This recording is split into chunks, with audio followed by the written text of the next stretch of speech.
আসসালামু আলাইকুম ভিউয়ার্স, সবাই কেমন আছেন? আশা করি সবাই ভালো আছেন। আজকে আমি আপনাদের সাথে আমার সামান্য কিছু রান্নাবান্না শেয়ার করব। এখানে আমি শিম ভাজি করতেছি।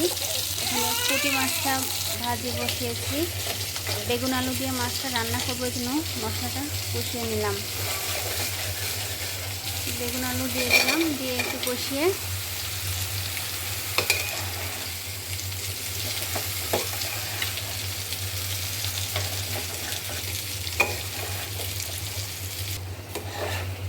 কষানো হয়ে গেলে আমি এখানে ঝোলের পানি দিয়ে দিব, দিয়ে মাছটা দিয়ে দিব।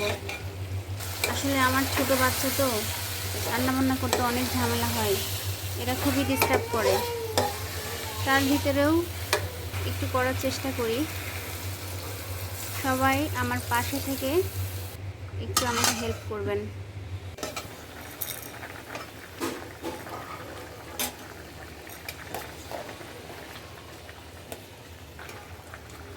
এই যে মাছটা দিয়ে দিলাম,